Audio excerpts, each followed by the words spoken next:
اعوذ باللہ من الشیطان الرجیم بسم اللہ الرحمن الرحیم۔ عزیز طلباء اور معزز سامعین، ہمارا اصول الشاشی کے اسباق کا سلسلہ جاری تھا اور پچھلے سبق میں ہم نے آپ کو مطلق اور مقید سے متعلق چند باتیں بیان کی تھیں۔ ہماری اصول الشاشی میں اس حوالے سے 2 مثالیں ہو چکی تھی۔ مطلق کی تعریف آپ کو بھی یہ بیان کی تھی کہ مطلق ایک ایسا لفظ ہوتا ہے جو کسی ذات پر دلالت کرتا ہے بغیر کسی قید کے، اور مقید وہ حکم ہوتا ہے جو کسی قید کے ساتھ کسی حکم پر دلالت کرتا ہے۔ اب اس میں چاہے کوئی لفظ ہو، اس کی صفت بیان کی گئی ہو، تب بھی وہ مقید حکم ہوتا ہے۔ اسی طرح اگر کوئی لفظ ہے، اس کو شرط کے طور پر ذکر کیا جائے تب بھی وہ حکم مقید ہوتا ہے۔ اسی طرح اگر وہ حکم کسی زمانے کے ساتھ خاص ہو، عدد کے ساتھ خاص ہو، تو ایسا حکم مقید قرار پاتا ہے۔ تو اصول الشاشی میں حکم مطلق پر ہم نے 2 مثالیں آپ کو بیان کر دی تھی۔ آج انشاءاللہ العزیز تیسری مثال مطلق کے متعلق بیان کریں گے، اور مطلق کا حکم آپ کو یہ بیان کیا تھا کہ اللہ تبارک و تعالیٰ نے جب قرآن میں ایک چیز کو مطلق رکھا ہے تو خبر واحد اور قیاس کے ذریعے ہم اس کو مقید نہیں کر سکتے۔ اب تیسری مثال دیکھتے ہیں۔ وَكَذَلِكَ قَوْلُهُ تَعَالَى، اور اسی طرح اللہ تبارک و تعالیٰ کا یہ فرمان وَلْيَطَّوَّفُوا بِالْبَيْتِ الْعَتِيقِ، اور چاہیے کہ لوگ طواف کریں بیت عتیق یعنی محترم گھر کا۔ اب احناف کے نزدیک اس میں اللہ تبارک و تعالیٰ نے مطلقاً طواف کا حکم دیا ہے۔ اب طواف کسے کہتے ہیں؟ خانہ کعبہ کے ارد گرد چکر لگانے کو طواف کہتے ہیں۔ اب احناف کے نزدیک مطلقاً طواف کا ذکر ہے، اس میں اللہ تبارک و تعالیٰ نے وضو کو شرط نہیں قرار دیا۔ چنانچہ اگر کسی نے بغیر وضو کے طواف کر لیا تو طواف ہو جائے گا، لیکن بے وضو کرنے کی وجہ سے جو اس نے کوتاہی کی ہے اس پر اس کوتاہی کی وجہ سے دم لازم آئے گا۔ لیکن امام شافعی رحمۃ اللہ تعالی علیہ فرماتے ہیں کہ طواف کو وضو کے ساتھ کرنا فرض ہے، اور وہ یہ دلیل دیتے ہیں کہ نبی کریم صلی اللہ علیہ وسلم نے ارشاد فرمایا کہ کعبے کے گرد طواف نماز کی طرح ہے۔ تو امام شافعی رحمۃ اللہ تعالی علیہ ارشاد فرماتے ہیں جس طرح نماز بغیر وضو کے نہیں ہوتی، اسی طرح طواف بھی بغیر وضو کے نہیں ہوگا، کیونکہ طواف کو نبی کریم صلی اللہ علیہ وسلم نے نماز قرار دیا ہے۔ احناف یہ اس کا جواب دیتے ہیں کہ آپ نے جو حدیث بیان کی وہ خبر واحد ہے، اور خبر واحد کے ذریعے قرآن پاک کے حکم مطلق کو مقید نہیں کر سکتے۔ ہاں، ہم حدیث اور آیت کے اندر موافقت پیدا کر دیں گے کہ مطلقاً طواف کرنا یہ فرض ہو جائے گا اس قرآن پاک کی آیت وَلْيَطَّوَّفُوا بِالْبَيْتِ الْعَتِيقِ کی وجہ سے، اور وضو کے ساتھ طواف کرنا واجب ہو جائے گا اس حدیث کی وجہ سے۔ تو اب دونوں کے اندر موافقت پیدا ہو گئی۔ یہ ہم نے حکم مطلق کو مقید نہیں کیا، مقید کرتے تو پھر اس سے لازم ہونا تھا کہ جس نے بے وضو طواف کیا اس کا طواف ہوگا نہیں، حالانکہ احناف کے نزدیک اس کا بے وضو شخص کا طواف ہو جاتا ہے، اگرچہ کوتاہی کرنے کی وجہ سے اس پر دم لازم آتا ہے۔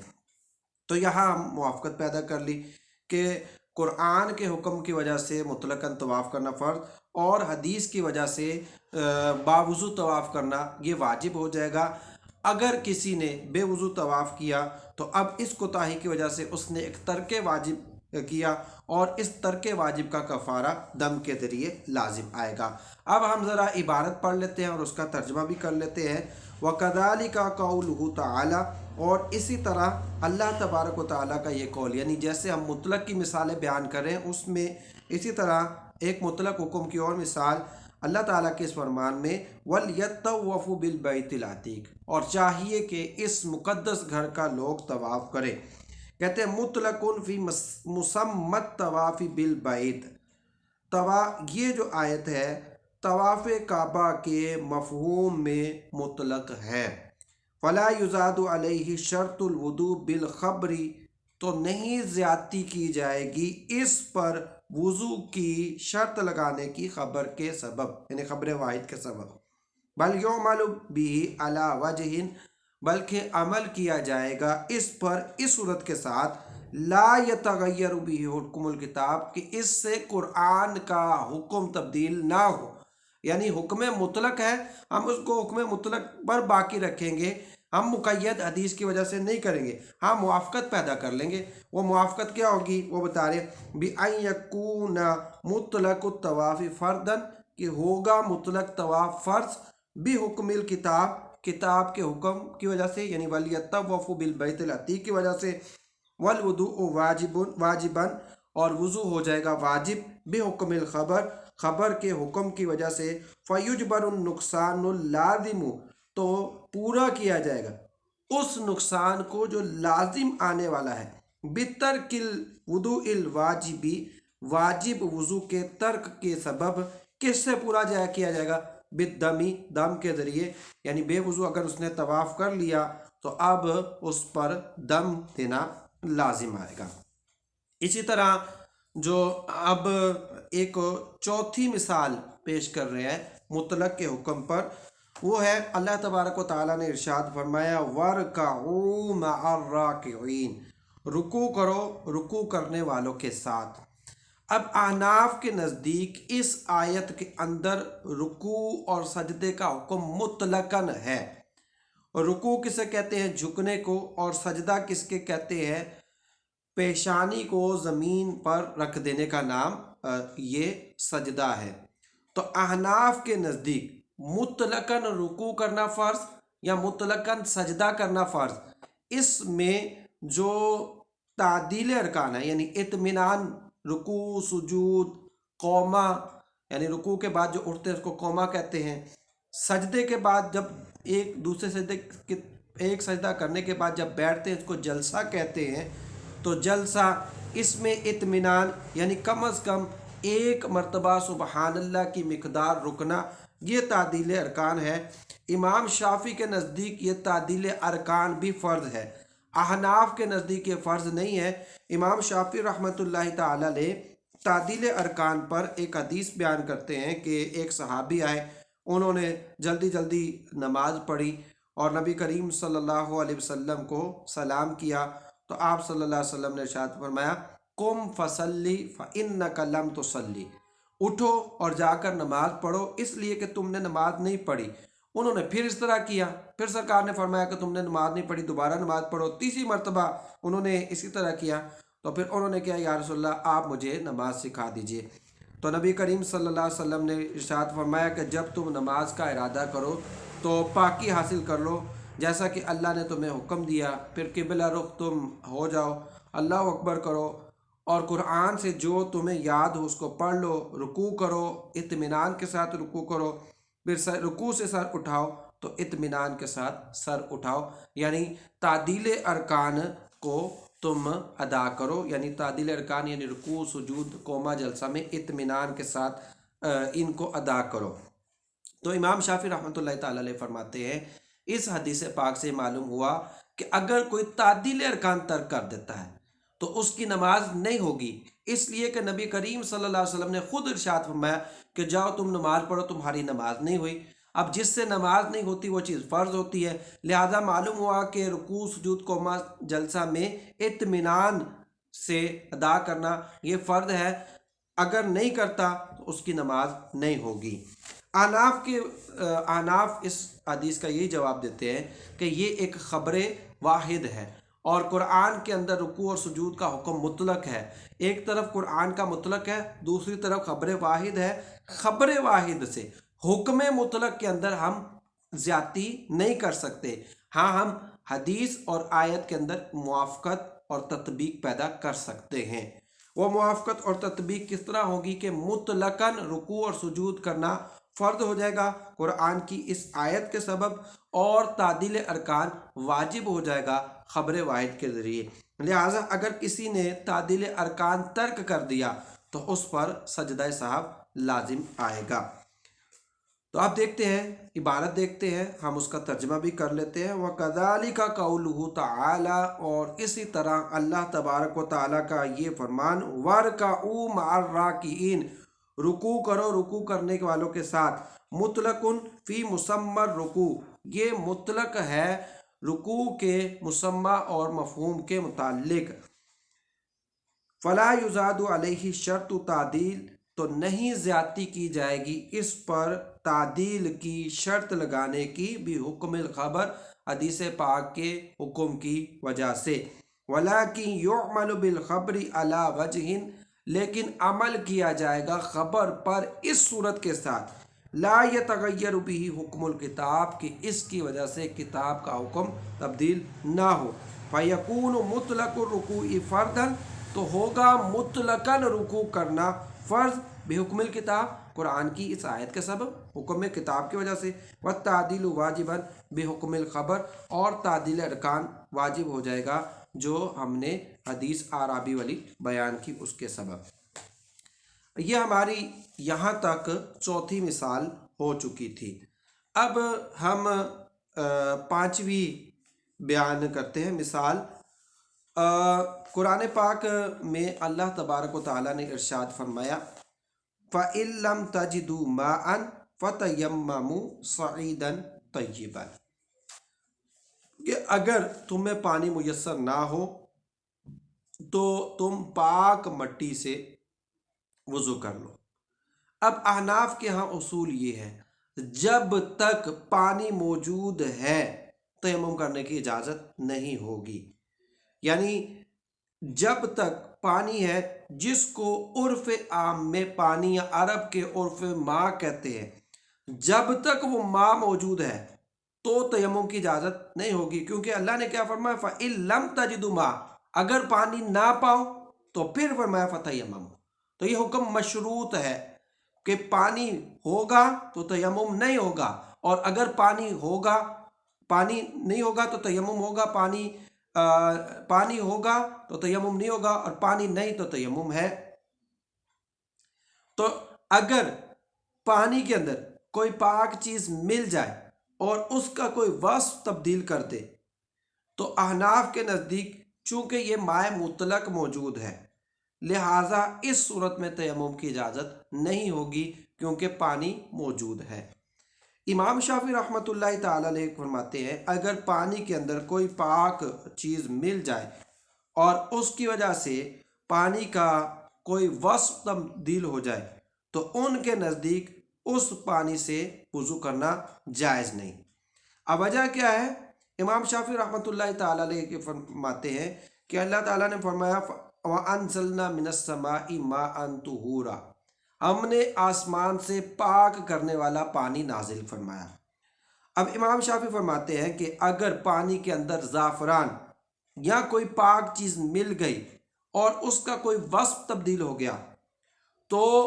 اب اس پانی سے وضو کرنا جائز نہیں۔ کیوں جائز نہیں؟ امام شافعی فرماتے ہیں کہ یہ اب مائع مطلق نہیں رہا، یہ اس صفت پر باقی نہیں جس صفت میں آسمان سے نازل ہوا تھا، تو یہ منزل من السماء کی صفت پر چونکہ باقی نہیں، لہذا یہ مائع مقید قرار پائے گا، اور مائع مقید کی وجہ سے ہم چونکہ اس کو پانی نہیں ہے، جب پانی نہیں تو تیمم آپ کے لیے کرنا ہوگا، وضو کرنا جائز نہیں ہے۔ احناف کیونکہ یہاں دیکھیں آپ کیا کہتے ہیں، امام شافعی فرماتے ہیں، آپ کہتے ہیں ماء الزعفران، زعفران کا پانی، یا پھر آپ کہتے ہیں ماء باقلہ، لوبیا کا پانی۔ تو امام شافعی فرماتے ہیں کہ چونکہ مطلقاً ماء نہیں ہے بلکہ اضافت کی وجہ سے ماء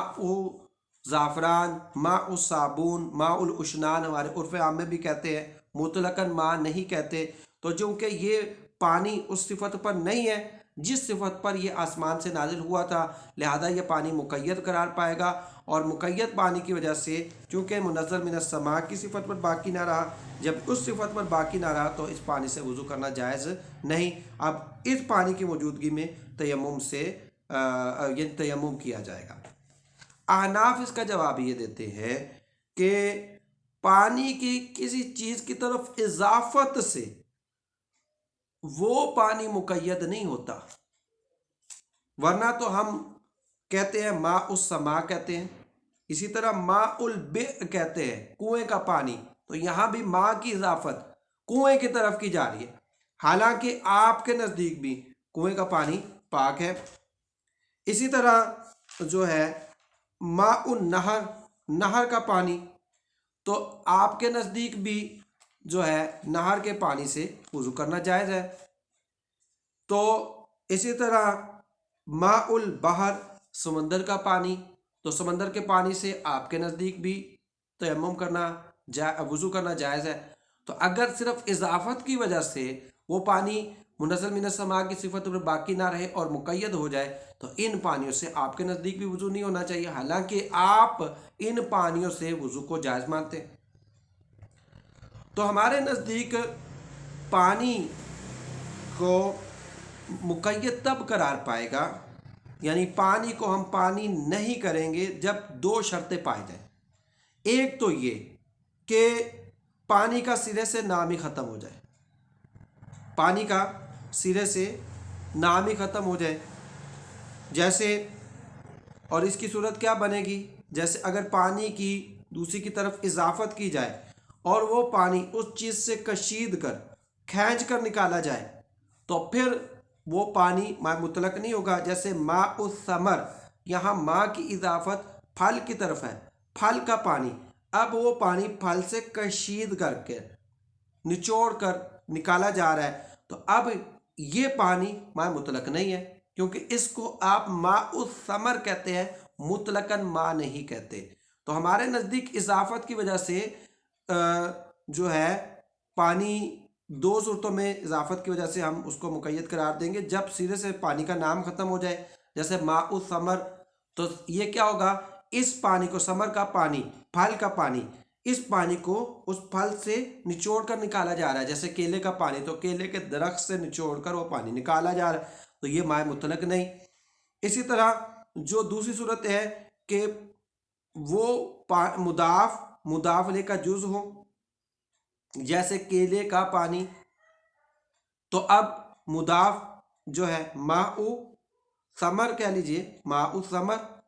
تو اب یہاں ماء نکالا کس سے جا رہا ہے، کیلے کے درخت سے، تو اب یہ ماء اس کیلے کے درخت کا جز ہے۔ تو دو چیزیں، جب مضاف کو مضاف الیہ سے کشید کر نکالا جائے اور مضاف الیہ کا جز ہو، تو اس صورت میں ہم بھی مانتے ہیں کہ یہاں جو ہے یہ ماء مطلق نہیں۔ اب جب ماء مطلق نہیں تو پھر یہ ماء مقید ہو گیا، اور ماء مقید سے ہم بھی پانی کے جواز کے قائل نہیں۔ لیکن ماء الزعفران کہنے سے پانی کے نام پر کوئی فرق نہیں ہو رہا، بلکہ اس کو ماء ہی کہتے ہیں، یعنی رنگ کی تبدیلی کی وجہ سے کوئی یہ نہیں کہتا کہ یہ پانی نہیں، اس کو پانی ہی کہتے ہیں، اس کو کوئی اور نام نہیں دیتے۔ لیکن درخت کا پانی، کیلے کا پانی، سیب کا پانی، وہ دونوں علیحدہ چیزیں بنے گی۔ تو لہٰذا ہم جو ہے مقید دو صورتوں میں مانتے ہیں، جیسا کہ ہم نے بیان کیا۔ اور آخری بات جو اس مقام پر کی کہ امام شافعی فرماتے ہیں کہ اس پانی کا منزل من السماء کی صفت باقی رہنا ضروری ہے، تو یہ بات درست نہیں ہے، کیونکہ کتاب اللہ کے مطلق کو مقید کرنا لازم آئے گا، حالانکہ کتاب اللہ کے مطلق کو مقید کرنا جائز نہیں ہے، کیونکہ جب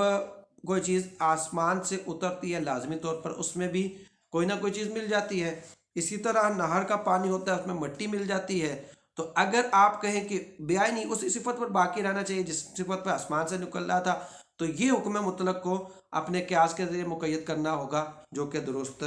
نہیں ہے۔ اب ذرا ہم عبارت دیکھ لیتے ہیں، ترجمہ کر لیتے ہیں اور مفہوم دیکھ لیتے ہیں۔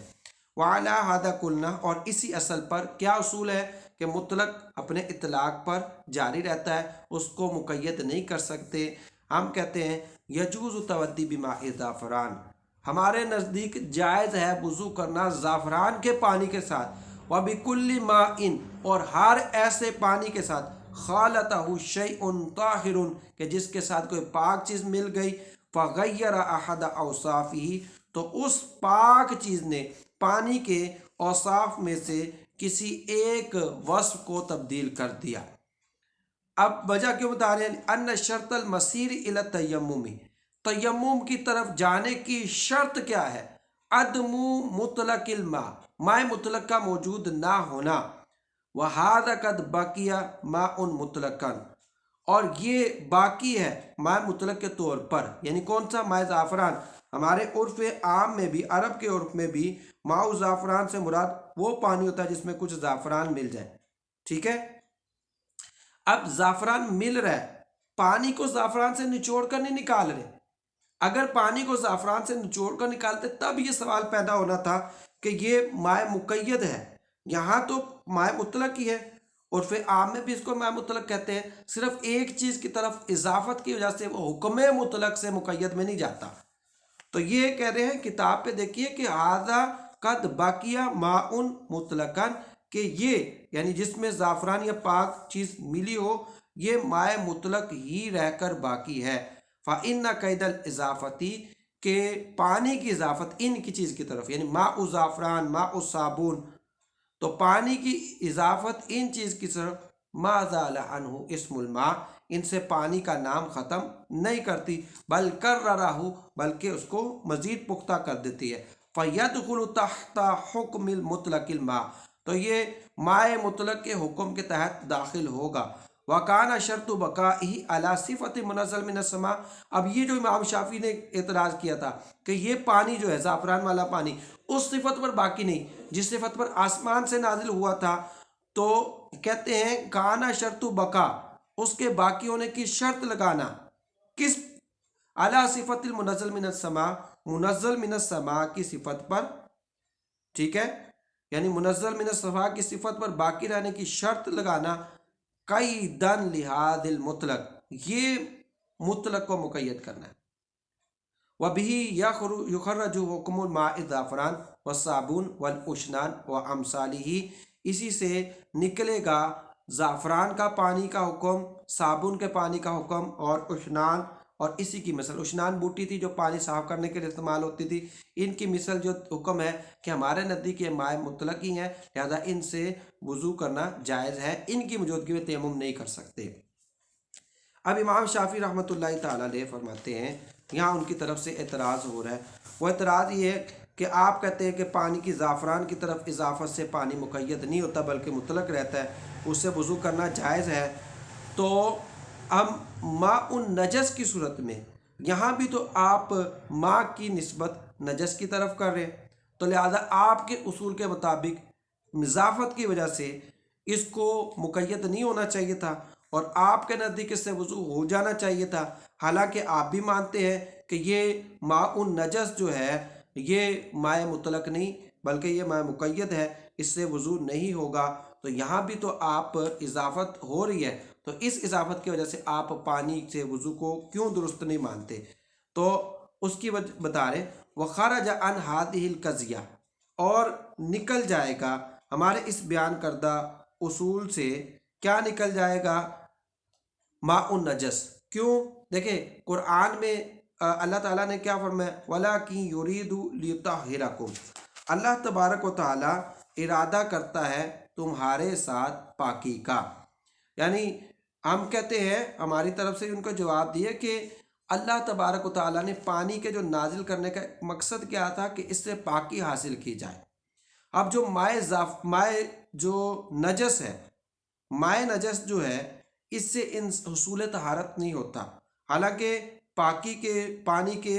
ایک مقصد بھی کیا ہے؟ پانی کا ایک مقصد حصول طہارت ہے، اور مائع نجس یہ اس سے طہارت حاصل نہیں ہوگی بلکہ اس سے مزید ناپاکی ہوگی۔ تو ہماری بات پاک کرنے والی چیزوں سے متعلق ہے، نہ کہ ناپاک کرنے والی چیزوں سے متعلق، تو لہٰذا نجس پانی چونکہ پاکی کا فائدہ نہیں دیتا، لہٰذا وہ ہمارے بیان کردہ اصول سے خارج ہوگا کہ پانی کی نسبت اگر پاک کی چیز کی طرف کر دی جائے تو وہ پانی مطلق رہتا ہے، لیکن یہاں چونکہ مائع نجس پانی کو، کپڑوں کو پاک یا جسم کو پاک نہیں کرتا، ناپاک کرتا ہے، لہٰذا یہ والا پانی ہمارے بیان کردہ اصول سے خارج ہو جائے گا۔ تو کہتے ہیں خرج عن هذه القضیہ، نکل جائے گا ہمارے اس بیان کردہ اصول سے ماء النجس بقولہ تعالی ولکن یرید لیطہرکم، لیکن اللہ تبارک و تعالی ارادہ فرماتا ہے کہ تمہیں خوب پاک کر دے، والنجس لا یفید الطہارت، اور نجس پانی طہارت کا فائدہ نہیں دیتا، وبہذہ الاشارہ، اور ہمارے اس بیان کردہ رول سے ایک اشارہ ملتا ہے، وہ کیا کہ علماء جان لیا گیا ان الحدث شرط لوجوب الوضوء، کہ حدث جو ہے یہ شرط ہے وضو کے واجب، یعنی کوئی بے وضو ہوگا تو پھر اس پر وضو واجب ہوگا نا، تو اگر پہلے ہی باوضو ہے تو پھر اس میں اس کو ایک چیز حاصل ہے، تو حاصل چیز کا حاصل کرنا یہ محال ہوتا ہے۔ فإن تحصیل الطہارتی، طہارت کا حاصل ہونا بدون وجود الحدث، حدث کے پائے جانے کے بغیر محال ہے، کیونکہ آپ اگر پہلے سے پاک ہے تو پھر تو پاکی کا حکم ہی نہیں رہے گا نا، یعنی یہ ہے کہ جو حاصل شدہ چیز کو حاصل کرنا ہے اور حاصل شدہ چیز کو مزید حاصل کرنا یہ محال ہوتا ہے، تو لہذا معلوم ہوا کہ وضو کرنا اس وقت لازم ہوگا جب انسان بے وضو ہو، لہذا اگر کوئی شخص پہلے سے ہی باوضو ہے تو اس پر وضو کرنا لازم نہیں ہوگا۔ ہماری یہاں تقریباً 5 مثالیں مطلق کے حکم پر ہوگی، بقیہ مزید 2 مثالیں اور مطلق کے حکم پر ہونے والے کچھ اعتراضات وہ انشاءاللہ ہمارے اگلے اسباق میں بیان کیے جائیں گے۔ وما علینا الا البلاغ المبین۔